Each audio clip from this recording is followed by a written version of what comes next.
Kas ir zeira? Zeira ir rezultāts 4 gadiem, kas tika pavadīti iekštelpās, apgūstot dažādas dēļas tehnikas un fiziski ļoti kā es attīstos un daudz ko protu izdarīt ar ķermeni, bet iekšā iztrūka satura, ko caur šo kustību izstāstīt. Es sapratu, ka es maz zinu par pasauli, kurā es dzīvoju, kas ir noticis šajos 4 gados. Es nezinu, kas ir cilvēki, kas man ir blakus, un kas būs tie cilvēki, kas nāks uz izrādēm, kad es taisīšu izrādes, ar ko es īsti sarunājos, un kas man ir svarīgi. Un šī nepieciešamība rast kontaktu, satikšanos ar ārējo pasauli, tā nepieciešamība saprast, kāpēc es vispār šeit atrodos un kāpēc man ir tik svarīgi nodarboties ar to, ko es nodarbojos. Tas ir tas zeira. Un tas bija arī impulss veidot izrādi ar šo nosaukumu. Un tas ir pašizdomāts vārds, kas raksturo šo mazliet tā kā pazudis tulkojumā stāvoklis. Es izdomāju, ka es diezgan introverts cilvēks biju. No vienas puses, no otras puses jau it kā nē, bet tajā pašā laikā bija tāds bremzes pārkāpt kaut kam pāri un kā atvērties. Un tad bija vajadzīgs kāds rīks, kas dod tā kā zaļo gaismu, drīkst klauvēt pie svešām durvīm vai uzrunāt garām gājēju. Un es izdomāju, jānopērk diktafons, un tad es varētu teikt, ka man ir projekts, jo projekts reāli bija, bet tas bija mans personīgais projekts, kurā es strādāju pie tādas vai tādas tēmas, atkarīgs kāda bija diena un kas man ienāca prātā. Un es gāju pa ielu un es uzrunāju dažādus cilvēkus un uzdevu jautājumus, mēs ierakstījām. Un tad vienu dienu gāju pastaigāties pa mežu, un man diktafons vienmēr bija līdzi, bet tā bija tā diena, kad es nebiju plānojis ne ar vienu runāt. Un tad es ieraudzīju mežā kundzīti, un viņa pati sāka ar mani sarunāties. Un viņa sāka stāstīt par to, kā viņa lasa sēnes, ko viņa ir satikusi, 2 meitenes ar vilku suņiem, un viņas tur mainās ar sēnēm, vārīja zupu. Es instinktīvi to visu ierakstīju. Bet viņa bija tik ļoti izteiksmīga, kā no filmas, gan viņas balss, gan viņa pati. Un tad man bija šis īpašais ieraksts, un es zināju, ka kaut kad pienāks tas brīdis, kad es kaut ko ar to darīšu. Beidzās akadēmija, radās zeira stāvoklis, un es sēdēju pie šī ieraksta, saprotot, ka šis man ir svarīgi. Bet es nezinu, ko ar to iesākt. Būtībā tā izrāde ir par to, kā lai uztais izrādi. Bija diezgan tāda, savā ziņā necila ar to, ka es pat liku gaismas, pat skaņas, iztēlojos savu asistentu, Trišu Braunu, ar kuru es sarunājos, un es uzdodu jautājumus, uz kuriem es pati dodu atbildes no Trišas Brauna perspektīvas, kas, protams, nebija viņas perspektīva. Bet tad tu pats tā kā malies tajā, lai rastu jēgu tam, ko tu dari.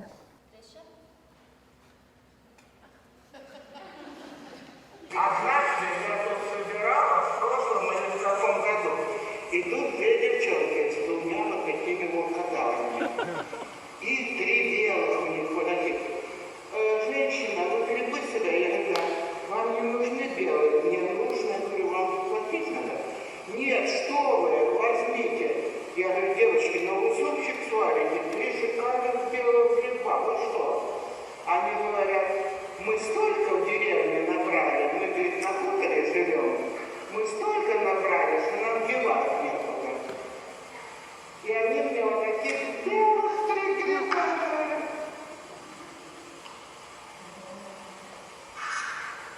А вы грибы собираете?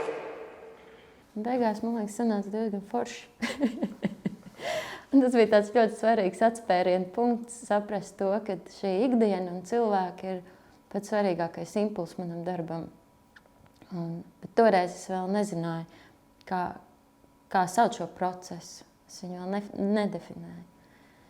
Bet caur dažādām sadarbībām ar Andreju Jarovoju, piemēram. Mēs kopā taisījām izrādi pietiekami labs, kur viņš deva uzdevumu man un Katrīnai Albužai pašām sevi filmēt un atbildēt uz sev svarīgiem jautājumiem. Es mācījos Katrīnas žestus un viņa manas žestus, un mēs strādājam ar video, un es sapratu, un tā es kaut kā ar video kameras sadzīvoju, un tad sāku arī filmēt ikdienu. Un tad bija vēl kādi projekti, kur es strādāju ar cilvēkiem, kas vispār nav saistīti ar skatuves mākslu, piemēram, ar dārzniekiem parkā, un tad mācījos viņu ikdienu, kas ir tas, ko viņi dara, ko viņi domā, kad viņi ceļās, ar ko sākas diena, kāds darbus viņi veic, kāds ir kustības, kad viņi roka to dopi, kāpēc viņi to dara. Un tad sapratu, tas man dod kaut kādu to sajūtu, ka jā, tas ir tas, ko es vēlos darīt. Un tad pienāk tas brīdis, kad kāds jautā, kas ir tā metode, ar kuru tu strādā? Izrādās vajag metodi. Un patiesībā tas bija diezgan svarīgi saprast. Jā, droši vien, vispār jā, tas bija svarīgi tiešām noformulēt, kas ir tas, ko es daru. Un es tā domāju, metode. Visos pieteikumos, tu raksti pieteikumu rezidencē, tev prasa, kāda ir tava metode. Un vispār saprast to vārdu jēgu metode. Tātad es dokumentēju, un no dokumentāliem materiāliem es mēģinu saprast, kas ir tas, ko es redzu, un kas ir tā valoda vai kustība, kas to visu pauž, ieskaitot arī tekstu. Es tātad dokumentēju un vēroju deju tajā. Dokumentālā dejas metode, man liekas, tas ir tas, ko es daru. Un tā es arī nosaucu to. Un tas man arī kā palīdz, jā, to fokusu turēt, ka tas ir tas, es tā kā fokusēju. Un tā dokumentālā metode būtībā atver telpu tam, kas vēl var būt deja. Un es sapratu, ka robežas īsti nevar. Es personīgi vairs nevaru nodalīt robežas. Tā jau ir drīzāk izvēle, ko es no šīs visas dejas paņemu, kas man šķiet svarīgi, kas ir tas svarīgākais, ko ieliku konkrētajā darbā, pie kuras strādā. Tad, jā, šis vērojums, tu ej pa ielu, vēro, ne tikai dzīvo, arī lietas, mājas, kas pamazām tā šķietami lēnā kustība, kurā daudz kas notiek, kā sienas sāk pūt, un tu redzi, kā tā māja deformējas. Tapa izrāda drupas tieši tādā veidā, kad es dokumentēju pamestas mājas un kādas tās struktūras ir. Un tad es sev arī uzdevu jautājumu, vai tā skaitās dokumentālā dejas metode, vai tas ir dokumentāls darbs, jo būtībā tas ir fotogrāfijas, ko es esmu uzkrājusi, un tad es interpretēju šo impulsu izrādē. Tajā gadījumā es to nesaucu par dokumentālu, jo es laikam sabijos, ka būs kāds, kas to apšaubīs, jo tomēr dokumentāls, tas dod kaut kādu skaidru informāciju par darbu.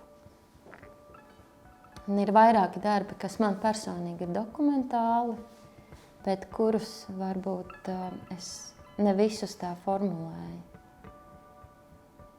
Arī 24 stundas miega, kuras vācu arhīvu ar cilvēkiem, kas ir aizmiguši dažādās vietās un telpās un pozīcijās. Tad no tā veidoja choreogrāfiju. Bet darbs, pie kura es šobrīd strādāju, izdzīvot bērnus, tas visnotaļ ir dokumentāls. Vairāk kā mēnesī es dokumentēju 5 bērnus. Tie bērni, kurus es vairāk gadu laikā, ik pa laikam biju satikusi savā dzīvē, un man viņi šķita tas veids, kā viņi domā, kā viņi rīkojas, kā viņi pauž savu viedokli. Kaut kas tajā ir ļoti īpašs un svarīgs, domājot par viņiem kā par nākamo paudzi, kas ietekmēs notikumus. Tad es iepazinos arī ar viņu vecākiem, kas arī atstājas man iespēju. Man likās, jā. Vecāki no video tad mācās bērnu darbības, viņu rīcību un tekstu, tieši kā viņi runā, ko viņi runā. Un tad arī paši vecāki to izpildīs. Ir viena scenogrāfija, kur tu tā kā veidot to abstrakciju vai to cita veida dziļumu par vidi vai to, kā to uztvert, ka paplašina. Un otrs tā reālā vide, kur tas notikums ir bijis.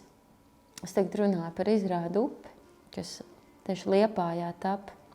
Tā ir pastaigas izrāde pilsētvidē.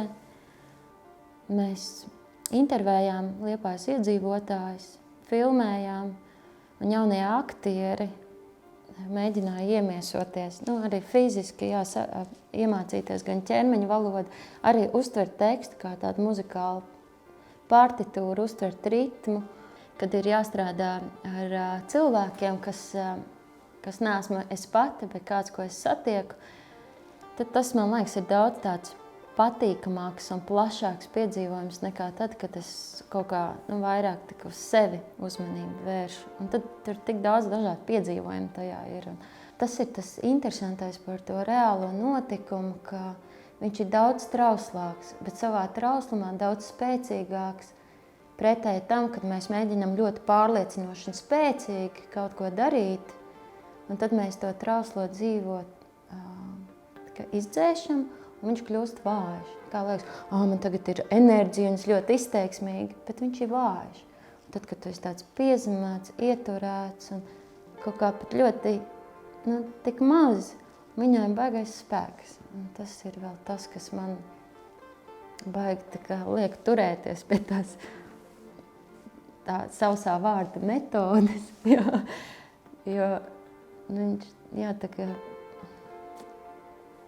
nav laikam tādas konkrētas formulas, kā tikai, man šķiet, tas ir ļoti daudz par detaļām, kā nepazaudēt detaļas, tas ir viens, un otrs, kā nekoncentrēties uz sevi.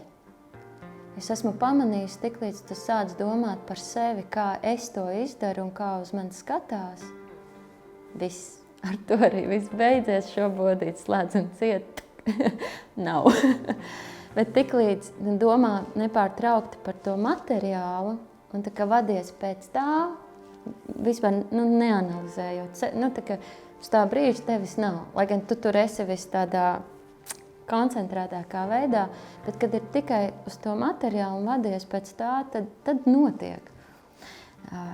Kopš Zēra ir pagājuši 10 gadi, un tad es domāju, ja man tagad būtu jāuztais solo izrāde, par ko tas būtu.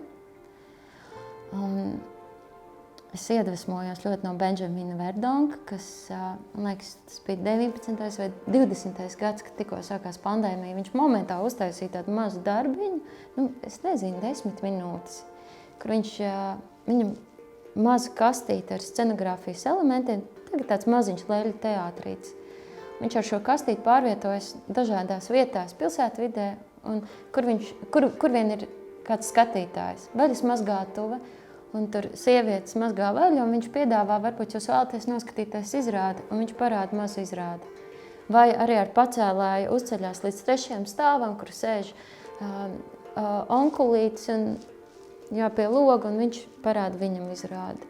Vai pie bērndārza loga, vai slimnīcā, vai pieturā, vai parkā, vienalga, jebkur.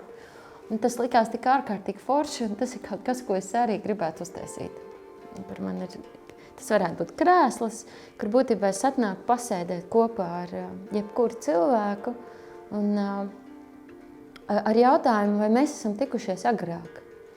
Tas arī tāds interesants moments, es nezinu, vai visiem tā ir, bet man bieži ir tā, ka es eju pa ielu un man liekas, ka es šo cilvēku esmu redzējis agrāk, un tas var būt ne tikai Latvijā, jebkur citur. Un tad ir interesanti, kas mums ir kopīgs. Un tad man ir doma uztaisīt izrādi, kas ir, kur būtībā tas dokumentālais arhīvs ir atmiņas. Un tad te ir rodas jautājums, tas ir dokumentāls vai nav dokumentāls? Būtībā no vienas puses man nav ne fotogrāfijas, ne video, kas apstiprinātu to reālo faktu, bet tā ir tikai tāda vizuāla bilde un informācija, ko es atceros.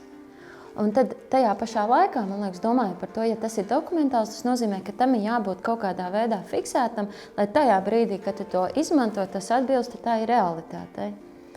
Bet tajā pašā laikā, ja tās ir tās bildes, es jau tāpat viņas varu interpretēt. Un tad ir tas jautājums, vai šis darbs ir pietiekami dokumentāls, lai es viņu sauktu par dokumentālu. Un tad vēl tas jautājums, kāpēc par to vispār domāju, kāpēc man kādam ir jāpierāda to, ka tas ir dokumentāls. Svarīgi, ka man tas ir. Man tas ir dokumentāls darbs, un šis kaut kāds pieredzētais fakts, vienalga varbūt tas tajā manā atmiņu vīzijā, tas ir varbūt košākām krāsām vai tajā brīdī tas ir mazliet citādāks, bet svarīgi, man liekas, tā pieredze, kas ietekmē to realitāti šobrīd, to, kā es domāju. Vismaz man tā šķiet. Un tad man tas ir dokumentāls. Varbūt tas nav tik būtiski. Kā to sauc?